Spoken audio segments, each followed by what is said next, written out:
قال المؤلف رحمه الله تعالى ونفعنا الله بعلومهم ربي زدنا علما نافعا وارزقنا فهما واسعا وعملا متقبلا برحمتك يا ارحم الراحمين. بسم الله الرحمن الرحيم. الباب الثالث في اجتناب المعاصي الظاهرات.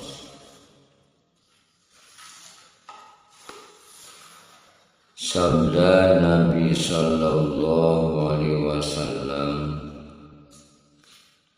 al-haya'u wal imanu qurina jami'an, faiza rufi'a ahaduhuma rufi'al akhirah.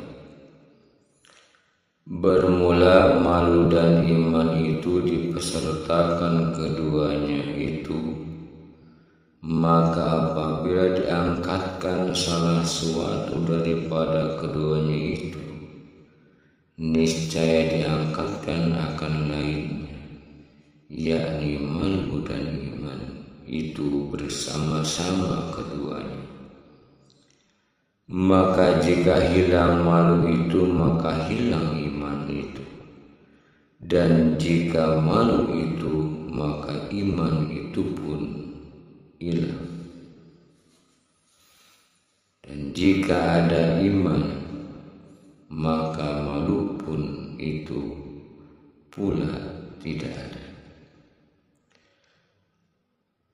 Dan diambil daripada hadis ini bahwa orang yang tiada malu itu yaitu tiada bagian iman, yakni sempurna baginya iman. Dan lagi bergurau-gurau dan bersenda-senda itu menghilangkan akan hibah daripada hati manusia, dan lagi membawa ia akan melainkan akan hati manusia, dan lagi menyakiti akan hati manusia, dan lagi bergurau-gurau dan bersenda-senda itu membawa kepada perkelahian.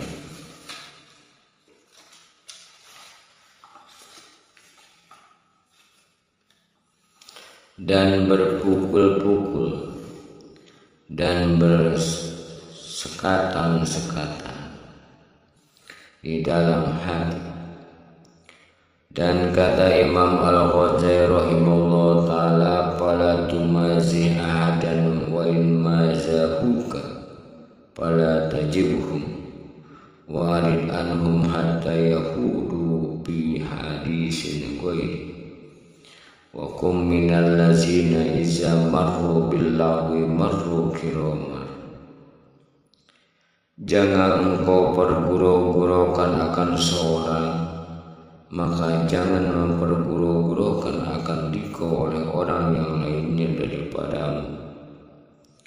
Maka jangan engkau jauh akan dia, dan berpaling engkau daripada mereka itu hingga masuk ia berkata-kata di dalam perkataan yang lain.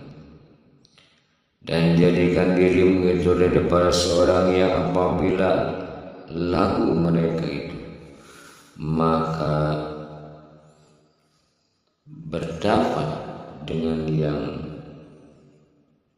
sama. Maka lalu mereka itu dengan kemuliaannya. Dikata Imam Al-Ghazali di dalam Kitabul Arba'in fi Usuluddin, wa'lam annal yasira minhu fi badil awqati la ba'sa bihi la siyama ma'nisa wasibyan tadjiban liqulubihim.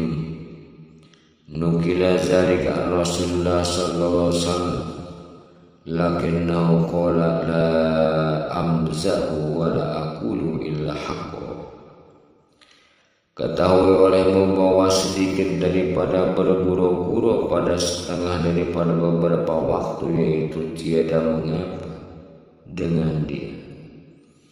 Istimewa pula serta perempuan yang istri atau perempuan yang tiada halal bernikah Istimewa pula kanak-kanak yang kecil, karena menyukakan bagi hati mereka itu adalah yang demikian itu. Dinukil dari para Rasulullah SAW.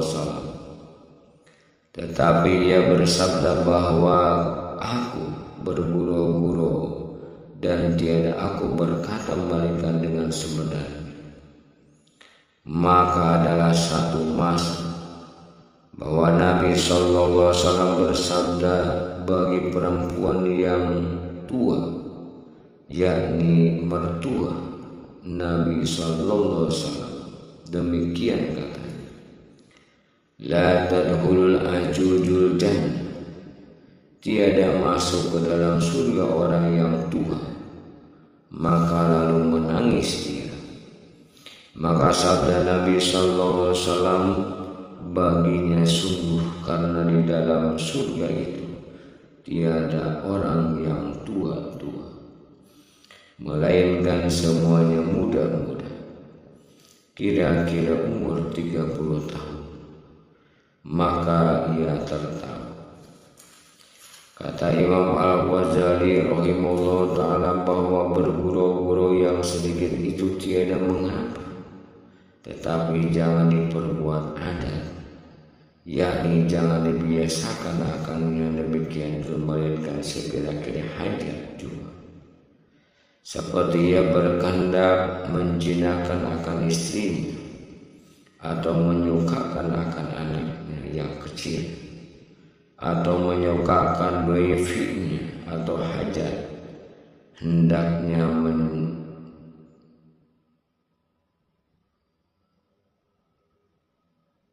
menjinakkan orang gharib.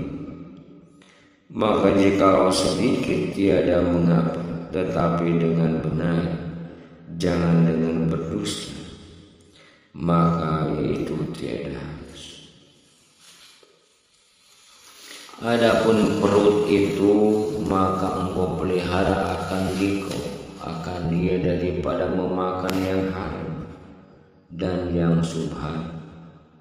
Maka engkau sungguh-sungguh atas penuntut yang halal, karena sabda Nabi sallallahu alaihi wasallam, talabul halali fardhun ala kulli muslimin, menuntut yang halal itu fardu atas tiap-tiap orang yang Islam.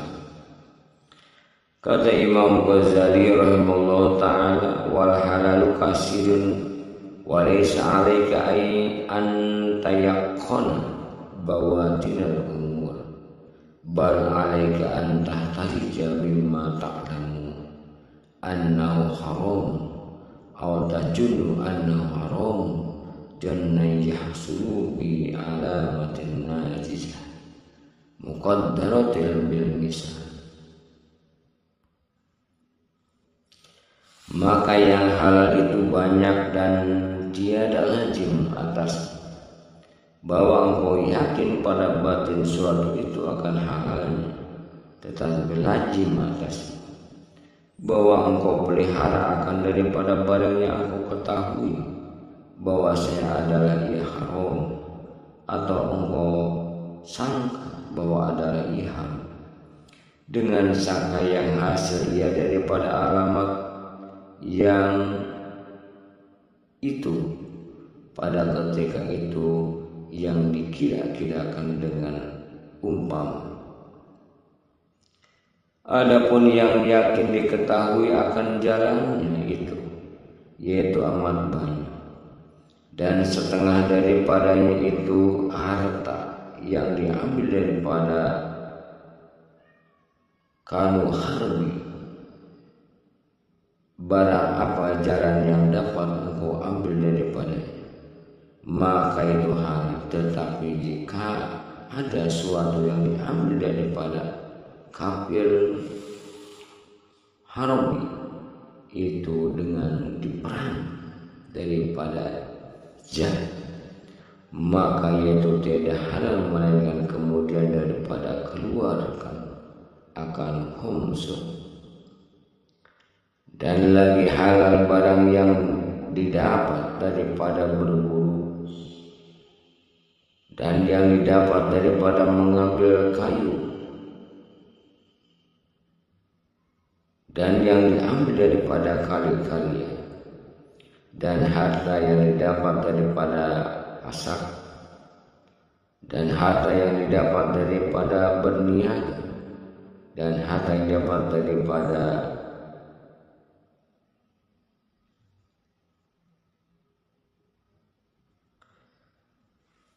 dari gedebur bendung dan bertanam-tanam, dan harta yang didapat daripada zakat dan sedekah dan hadiah, dan harta pemberian orang dan barang sebagainya. Adapun yang yakin diketahui akan haramnya itu, maka itu nyata seperti daging babi dan anjing dan sekalian binatang yang haram, dan bangkai dan harta yang dapat dari mencuri dan merampas dan barang sebagainya, dan harta riba dan arak dan harta dan barang sebagainya. Adapun yang jon akan haramnya itu, maka yaitu seperti harta raja-raja yang dolim, yang tiada adil, yang gulib hartanya itu daripada didapat daripada menyukai akan orang Islam, atau gulib hartanya itu didapat daripada mazolim akan orang, atau mazolim akan rakyatnya, bersalahinya. Jika dapat harta itu daripada sah yang halal, dari usaha yang halal, seperti yang berniaga dan dengan syarat, atau didapat daripada berbanding dan barang sebagainya, maka itu halal. Masalah kata Imam Al-Ghazali dalam Minhajul Abidin, jika ditanya orang akan dikuak apa hukum harta pemberian raja-raja pada zaman ini, maka jawab oleh bahwasanya bersalahan ulama-ulama pada pemberian raja itu. Kata setengah ulama bermula, tiap-tiap yang tiada yakin akan haramnya, maka itu harus mengambil akan diri jika ada ia fakir.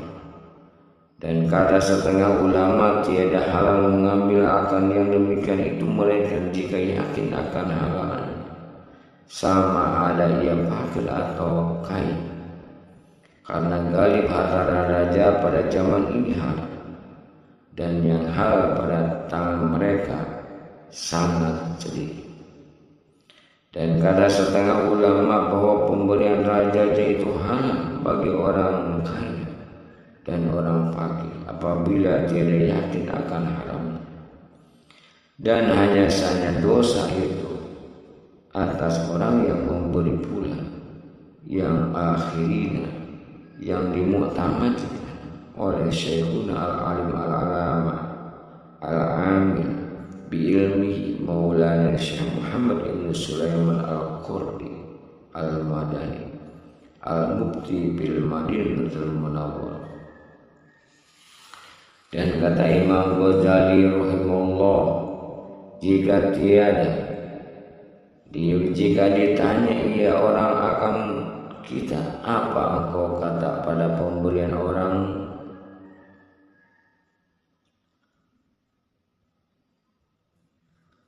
Dan lainnya, adakah lazim menolak akan dia dan memperkosongkan padanya, atau tiada lazim? Maka jawab oleh bahwasanya apabila ada pada zahir manusia itu soleh, maka tiada mengapa menerima akan pemberian dan sedekah, dan tiada lazim memperkosa akan dia, karena memperkosa akan yang demikian itu membawa kepada jahat sangka kepada orang Islam, maka yaitu teguh pada syarat. Karena firman Allah Ta'ala, inna ba'dadzoni ism, bahwa setengah daripada sangka akan manusia itu dosa. Sah dan ketahui olehmu bahwa hukum syara itu terbahagi atas dua bagi. Pertama, hukum jawab, yakni yang harus. Kedua, hukum afdal, yakni yang terlebih.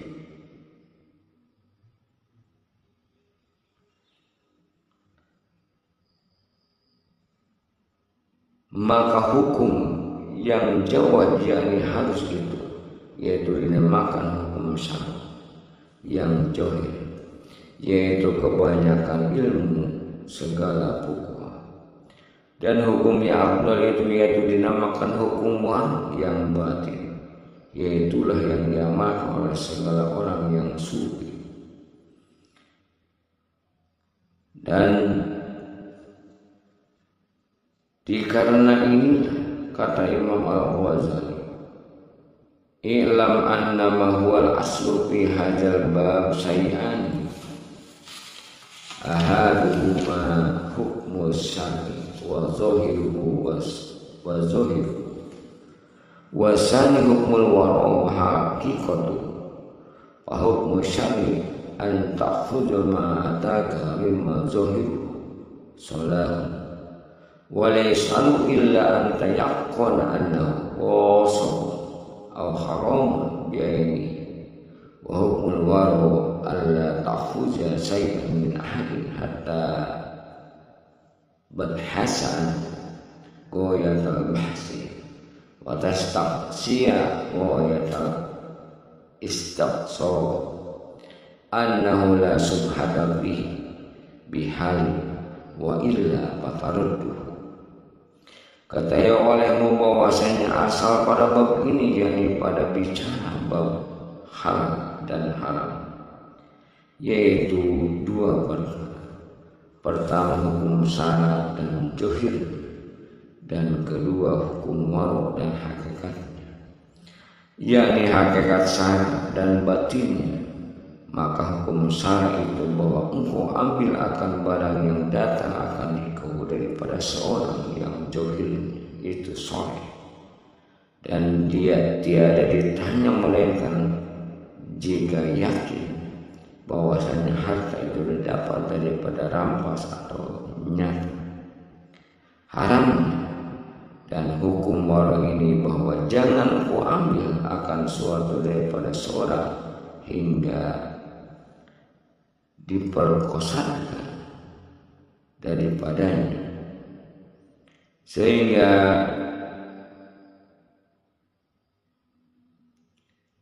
perkosaan dan habaskan. Perkosaan itu habis-habisnya perkosaan akan bahwasanya akan suatu itu tidak subhat di dalam dengan segala halnya, dan jika tiada yang demikian itu engkau kembalikan akan dia. Dan hasil daripada masalah ini seperti yang disebutkan oleh Imam Al-Ghazali dalam kitab Arba'in fi Ushul Fiqh, bahwa wajib atas orang yang wara' itu memperkosa akan suatu yang didatangkan akan dia oleh orang yang tiada diketahui akan hal mereka itu, hingga yaitu akan halalnya. Maka jika tiada nyata akan halalnya, maka engkau tolakkan akan dia, yakni jangan kau ambil akan pemberian mereka itu. Tetapi yang demikian itu jika tiada membaui kepada melihara akan hati mereka itu, maka yaitu tiada harus engkau perkosa karena menyakitkan akan hati seorang, itu lebih haram. Dan demikian lagi jika engkau tanyakan kepada orang yang lain daripada mereka itu, maka jika didengar olehmu mereka itu niscaya jadi bertambah sakit hati mereka itu, dan yang demikian itu haram. Dan demikian lagi jika engkau tolakkan akan pemberian mereka itu dengan tiada engkau nyatakan akan niscaya jadi sakit hati mereka itu, atau membawa kepada lirihnya hati mereka itu, maka yang demikian itu haram hukum. Maka tiada dijalankan engkau pada menolakkan yang demikian itu, melainkan dengan lemah lembut. Maka jikalau tiada dapat engkau tolakkan akan yang demikian itu, melainkan dengan menyakiti akan mereka itu, maka jangan engkau tolakkan akan pemberian mereka.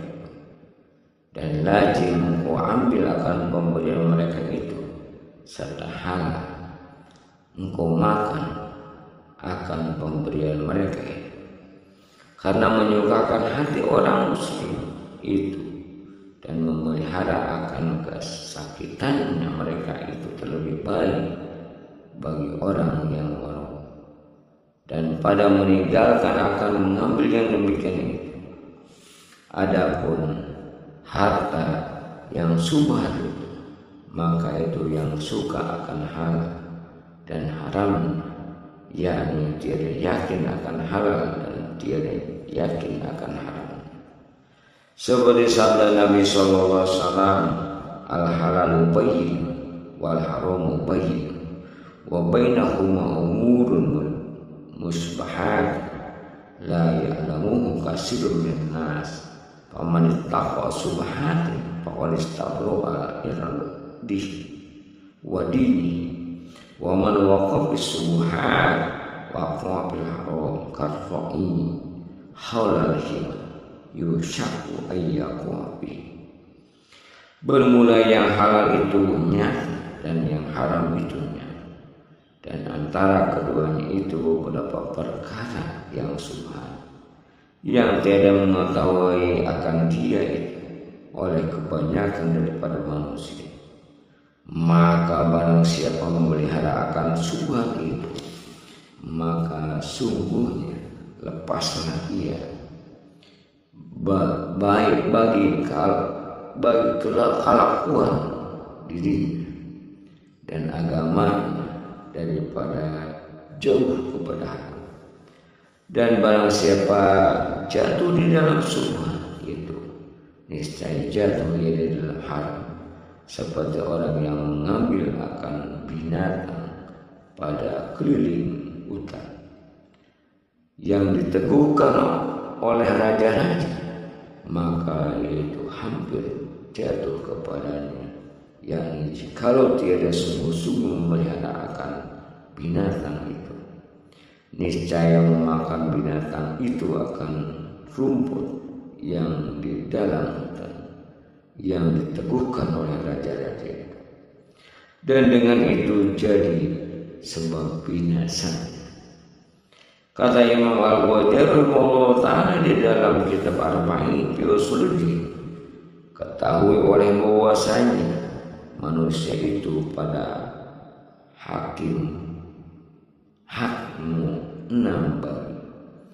Pertama, tiada kau ketahui akan hal orang yang itu adakah soleh atau fasik, maka harus memakan harta pemberian mereka itu, dan tiada wajib menjauhkan dia. Tetapi bagi orang yang waro itu sunat menjauhi akan dia.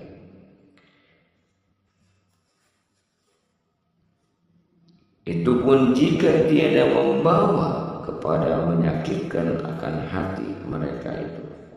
Maka jika engkau jauh akan yang demikian itu, niscaya jadi sakit hati mereka itu, atau jadi lirih hatinya, maka yang demikian itu tidak sunat bagi orang waro menjauhi akan dia.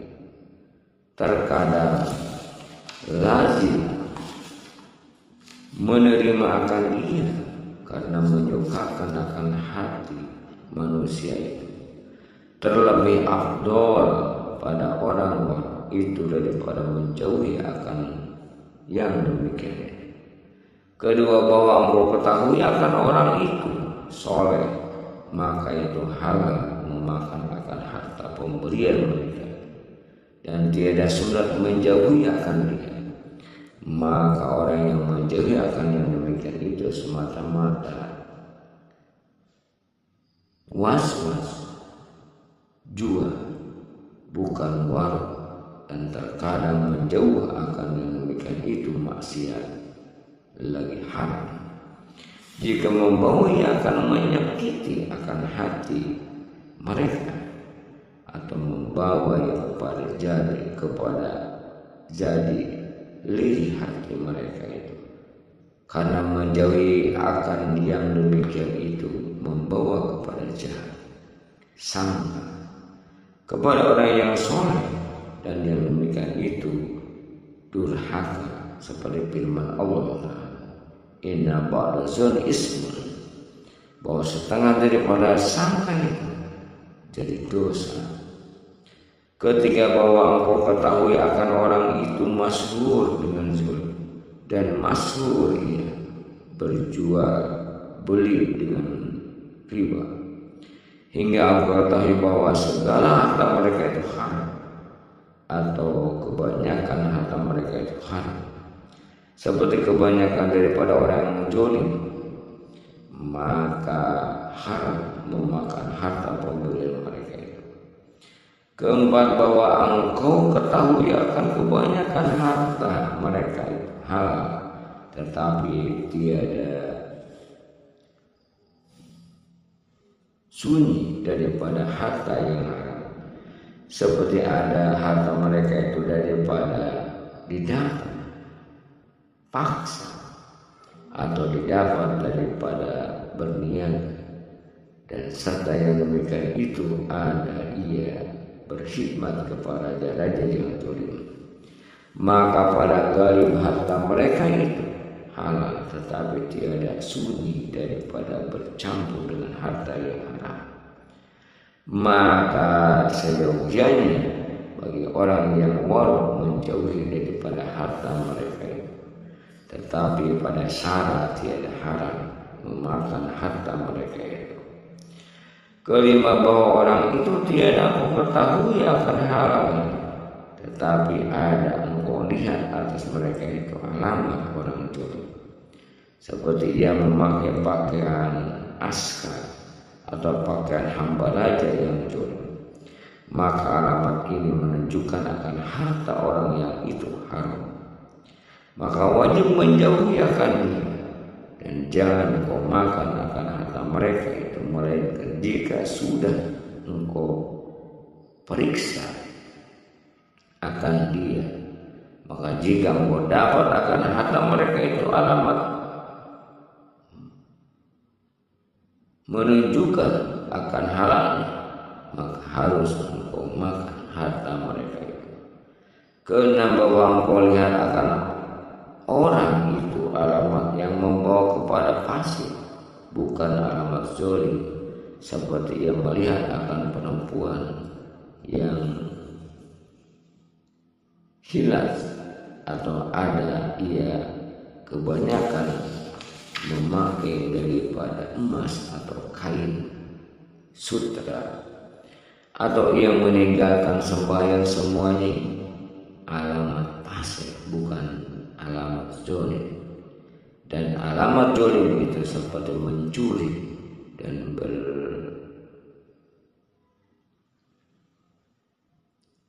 berjurang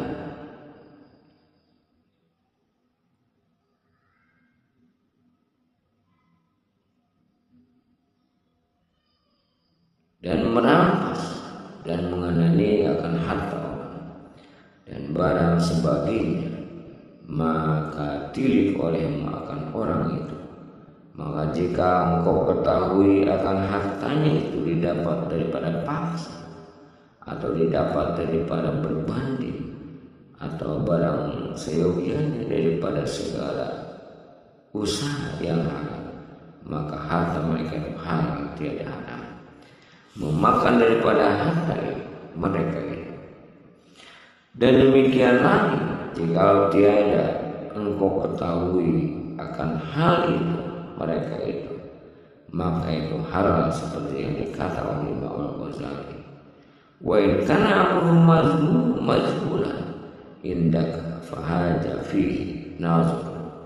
Lianna alamatul fiski ta'ab dalal min alamatul zulm.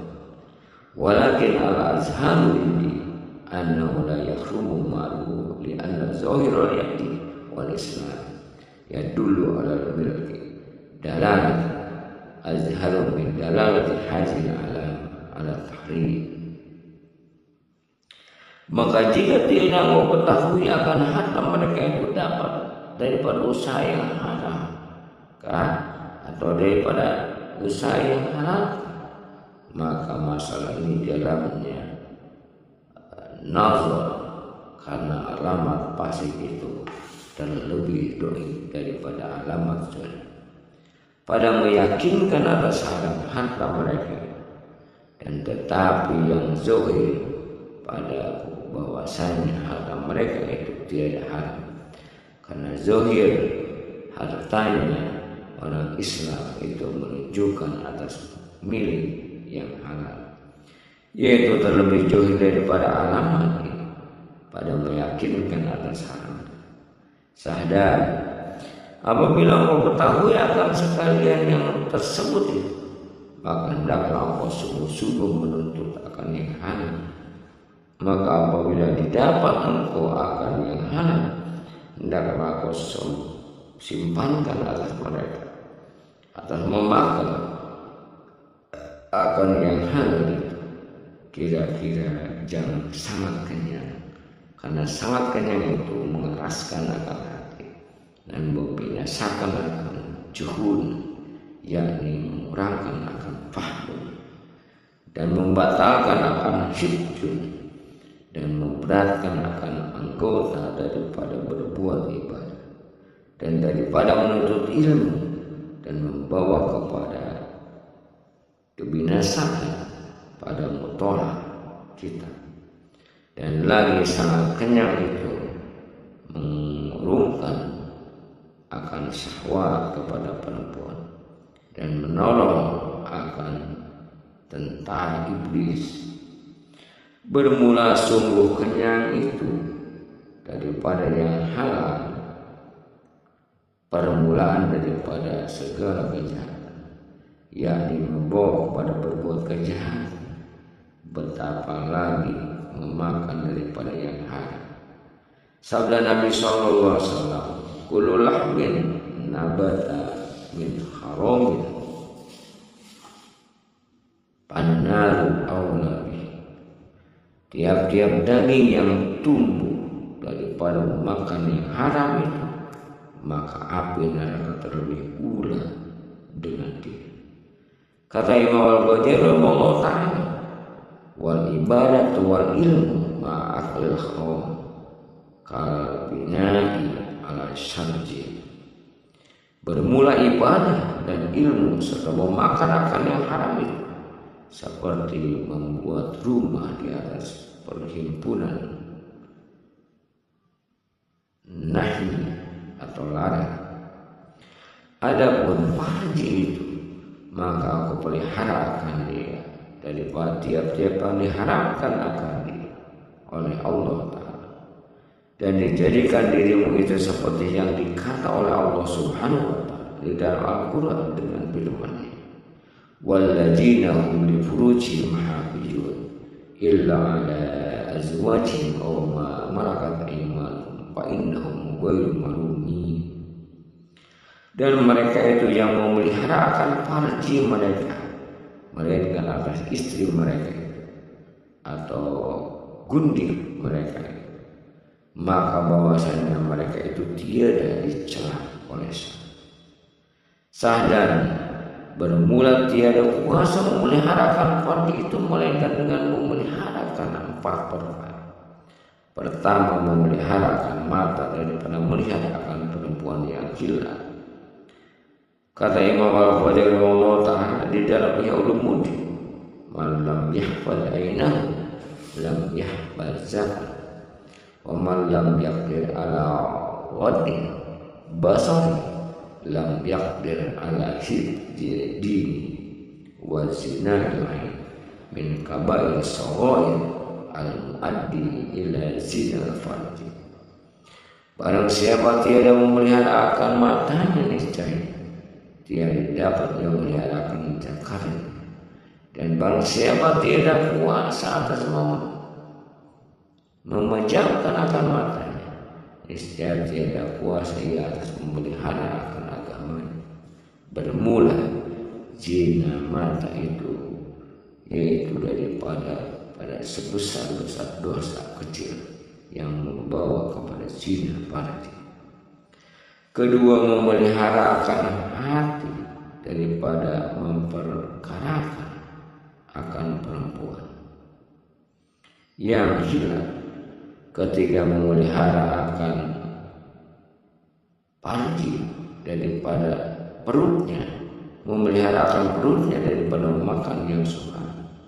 Keempat, memelihara akan perut daripada sangat kenyang. Karena sekalian yang demikian itu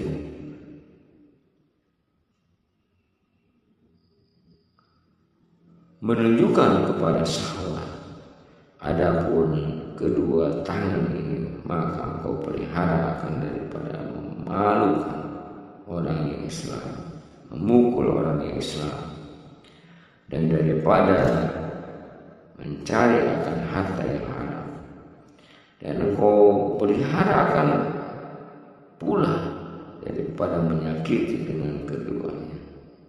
Kedua tangan akan suatu daripada makhluk Allah, atau engkau khianat dengan keduanya itu pada